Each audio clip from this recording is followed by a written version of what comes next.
जय श्री राम। शंखनाद में आपका स्वागत है। महायुति पर बोझ बन चुके और अड़ियल रवैया दिखा रहे अजीत पवार को बीजेपी जल्द ही बाहर का रास्ता दिखा सकती है। बीजेपी में इसे लेकर बड़े स्तर पर विचार चल रहा है, क्योंकि बीजेपी के कई नेता इस गठबंधन से खुश नहीं है। खराब प्रदर्शन के लिए इसे जिम्मेदार बता रहे हैं। आरएसएस भी इससे खुश नहीं है। पिछले प्रदर्शन में अपने कार्यकर्ताओं की नाराजगी की बात भी कही है, लेकिन फिर भी बीजेपी अजीत पवार के साथ, क्योंकि गठबंधन में थी, गठबंधन के समय लगा था कि अगर एनसीपी कमजोर होगी, शरद पवार कमजोर होंगे तो वोट बढ़ सकता है, अब बीजेपी की तरफ वोट आ सकता है। लेकिन ऐसा नहीं हुआ। अजीत पवार खुद भी वो वोट नहीं ले पाए और बीजेपी पर भी वो वोट ट्रांसफर नहीं कर पाए, और इसके उनकी छवि के कारण नुकसान भी हुआ। लेकिन फिर भी बीजेपी गठबंधन में थी, सम्मान दे रही थी, उप मुख्यमंत्री भी बनाया। लेकिन अब अजीत पवार अड़ियल रवैया अपना रहे हैं सीटों को लेकर, जिससे बीजेपी ने भी उन्हें साफ संकेत दे दिए, साफ तौर पर कह दिया कि अगर आप नहीं मानेंगे तो फिर आप बाहर जा सकते हैं। और अब इस पर विचार भी चल रहा है, और ये बात अजीत पवार के बयानों से भी नजर आ रही है कि वो भी कहीं और ठिकाना ढूंढने में लगे हैं। अजीत पवार भी अब ये बात समझ गए हैं कि उन्हें यहाँ अगर वो अड़ते हैं तो उन्हें बाहर निकाल दिया जाएगा, और हो सकता है कि अड़े ना भी तो भी निकाल दिया जाए, क्योंकि बीजेपी को उनसे नुकसान हो रहा है। ऐसा पूरा ये रवैया बना हुआ, पूरा ये विचार बना हुआ है। एकनाथ शिंदे की पार्टी को भी ये लगता है और बीजेपी को भी लगता है। इसलिए अजीत पवार ने नया ठिकाना ढूंढना शुरू कर दिया है। वो मन टटोलने में लगे हैं, अपनी गलतियां स्वीकार कर रहे हैं, विचारधारा की बात कर रहे हैं, और कई बार अब शरद पवार की तारीफ भी कर दे रहे हैं। तो अजीत पवार अब अपने लिए ढूंढ रहे हैं दूसरा रास्ता कि अगर महायुति से मुझे बाहर कर दिया गया तो मैं कहां जाऊंगा। अकेले चुनाव लड़ना तो अभी संभव नहीं है, चुनाव सिर पर है। इसलिए अजीत पवार ने ऐसे बयान दिए हैं। उन्होंने अपना पहला बयान दिया विचारधारा को लेकर, सेक्युलरिज्म, यानी कि भारत में सेक्युलरिज्म का मतलब है मुस्लिम परस्ती, जो कि एनसीपी कांग्रेस इस विचार पर चली है। अजीत पवार भी उसी पार्टी में थे उस समय। तो अजीत पवार ने कहा कि मैंने गठबंधन भले ही किया है, लेकिन सेक्युलरिज्म की विचारधारा से, उसके आदर्शों से समझौता नहीं किया है। उन्होंने एक इंटरव्यू में ये बात कही जब उनसे शिवसेना और बीजेपी के साथ गठबंधन को लेकर बात हुई कि दोनों की विचारधारा अलग है, तब उन्होंने साफ कहा कि नहीं, सेक्युलरिज्म पर मैं टिका हुआ हूँ। उन्होंने उद्धव ठाकरे की तरह नहीं कहा मेरा हिंदुत्व अलग है, उनका हिंदुत्व अलग है। इन्होंने कहा नहीं, मेरा सेक्युलरिज्म तो वही है और मैं उस पर टिका हुआ हूँ, उस पर डटा हुआ हूँ, मैंने इस पर बात भी कर ली है, और उसी के बाद ही गठबंधन हुआ है। अजीत पवार अपने जो उनके वोटर्स हैं उनको बताना चाहते हैं कि वो अभी भी उसी विचार पर है, मुस्लिम वोटर्स को लुभाना चाहते हैं, और साथ ही शरद पवार को एक संकेत भी देना चाहते हैं कि भले ही हम अलग हो गए हैं, विचार एक ही है, हम फिर से मिल जाएंगे तो मेरे आने से आपको नुकसान नहीं होगा, क्योंकि मैं भी अभी उसी विचार पर हूँ। उन्होंने फिर दूसरा बयान दिया, और उसमें तो उन्होंने गलती ही स्वीकार कर ली। उन्होंने साफ तौर पर कहा, एक जगह एक रैली में उन्होंने भाषण के दौरान, एक उनकी पार्टी के नेता है जिनकी बेटी उनसे अलग होकर उनके सामने ही चुनाव लड़ रही है, तो उन्होंने उस रैली में उसको संबोधित करते हुए कहा कि जो भी परिवार तोड़ता है समाज उसे स्वीकार नहीं करता, और ये मैंने अपने अनुभव से देखा है। यानी कि वो खुद को परिवार तोड़ने वाला बता रहे हैं। शरद पवार से अलग हुए, मैं शरद पवार से अलग हुआ और मेरे कारण परिवार टूट गया, और इसीलिए समाज ने मुझे स्वीकार नहीं किया, मुझे वोट नहीं मिले। अपने अनुभव कहने का मतलब यही है। उससे पहले उन्होंने कहा था कि बारामती में मुझे सुप्रिया सुले के खिलाफ, अपनी बहन के ही खिलाफ मुझे अपनी पत्नी को नहीं उतारना चाहिए था, परिवार में ऐसा नहीं होना चाहिए। तो वो एक तरह से सरेआम माफी मांग रहे हैं कि मैं परिवार से अलग हुआ, अलग पार्टी बनाई और उनके खिलाफ ही चुनाव में उतरा, तो मैंने ये गलती की है, मुझे माफ कर दीजिए।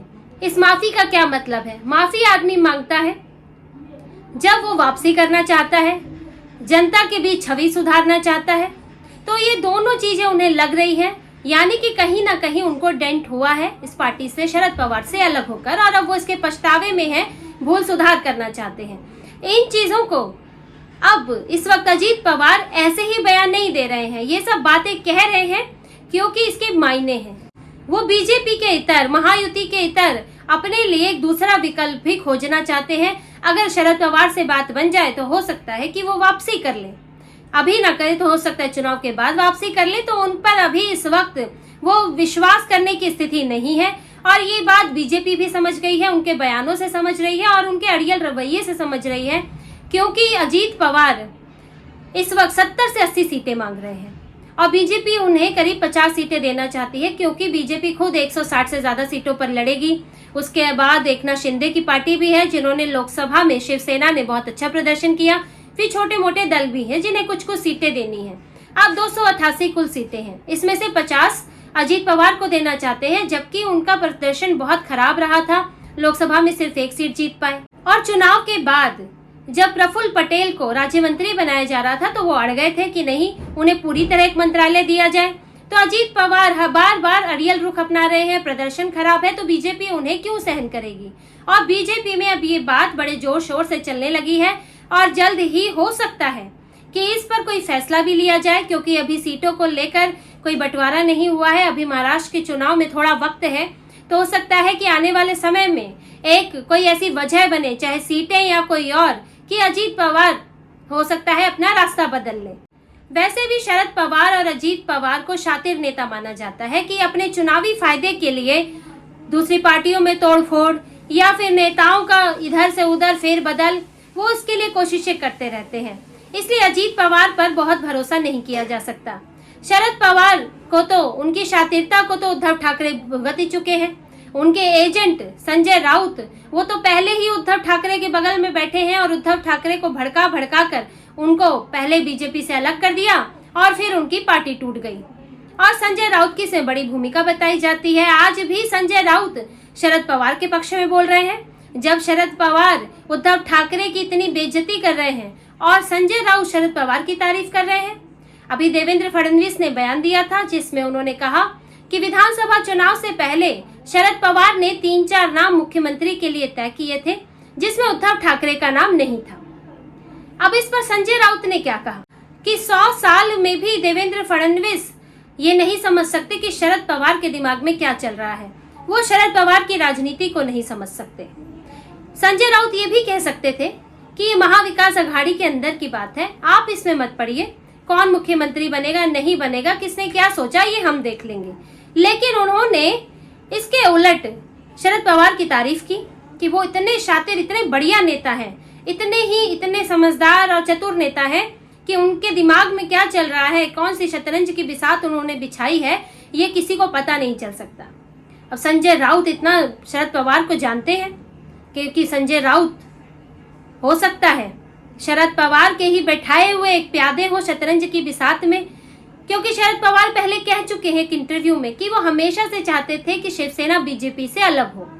उन्होंने कहा था कि इसीलिए वो 2014 के बाद बीजेपी को भी समर्थन देने को तैयार थे, ताकि किसी तरह शिवसेना अलग हो। वो शिवसेना को एक तरह से खत्म करना चाहते हैं, क्योंकि शिवसेना उनके लिए सबसे बड़ी मुसीबत है महाराष्ट्र के अंदर, क्योंकि शिवसेना क्षेत्रीय पार्टी है, गली गली मोहल्ले जिले स्तर पर फैली है और शरद पवार के लिए सेंध लगाना आसान नहीं है। इसलिए वो चाहते थे क्षेत्रीय स्तर की पार्टी खत्म की जाए और फिर क्षेत्रीय स्तर पर सिर्फ वो बचे और 2 राष्ट्रीय पार्टियां रहे। शरद पवार ने इसीलिए शिवसेना को कमजोर किया, उद्धव ठाकरे को कमजोर किया, बीजेपी से अलग किया, भड़काते रहे कि अपनी पार्टी देखिए, अपनी आपको दूसरे नंबर पे लाया जा रहा है, आपको बड़े भाई होना चाहिए, आप यहाँ की बड़ी पार्टी है। उनकी तारीफें करते रहे, चने के झाड़ पर चढ़ाते रहे। उद्धव ठाकरे चढ़ गए और आज गिर के जमीन पर आ गए। और संजय राउत की अहम भूमिका रही, एक तरफ शरद पवार बोलते थे, एक तरफ संजय राउत बोलते थे।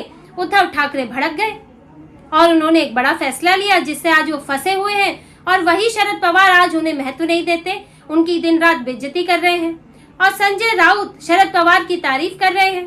तो शरद पवार ने अपनी जो बिसातें बिछाई हैं, कहाँ कहाँ कौन से प्यादे हैं, ये तो कहना मुश्किल है। लेकिन संजय राउत ये जरूर लगता है कि उनकी निष्ठा जरा बिगड़ी हुई है उद्धव ठाकरे से। उद्धव ठाकरे से ज्यादा उन्हें लगता है कि शरद पवार पसंद है। वो उद्धव ठाकरे की इतनी तारीफ नहीं करते जितनी शरद पवार की कर रहे हैं। तो ये जो शरद पवार और अजीत पवार, ये जो पवार परिवार का जो खेल चल रहा है महायुति में, महाविकास अघाड़ी में, शिवसेना में, अब इस खेल का एक तरफ तो अंत होने की कगार पर है अजीत पवार के साथ। और अगर उद्धव ठाकरे समझे इस बात को, अभी तो वो इस बात को तो जान रहे हैं कि उनकी बेइज्जती हो रही है, राहुल गांधी की रैली में नहीं गए, उन्होंने एक संकेत देने की कोशिश की कि मेरे हाथ तो यहाँ सीएम सीट लग रही है, ना दूसरी सीटें लग रही हैं, यहाँ मुझे मिल क्या रहा है, मेरी विचारधारा कमजोर हो गई, मेरी पार्टी और टूट गई। लेकिन अगर उद्धव ठाकरे अगर थोड़ी हिम्मत दिखा लेते हैं इन चुनाव से पहले, तो फिर महाराष्ट्र में बड़ा फेरबदल हो सकता है। ये पवार की पावर, पवार परिवार का ये जो खेल है वो खत्म हो सकता है और महायुति और महाविकास अघाड़ी में आपको बड़े बदलाव देखने को मिल सकते हैं। तो इसी तरह की और खबरें और विश्लेषण आपके लिए लाते रहेंगे। हमसे जुड़े रहिए, सब्सक्राइब कीजिए, कमेंट कीजिए। बहुत बहुत धन्यवाद। जय श्री राम।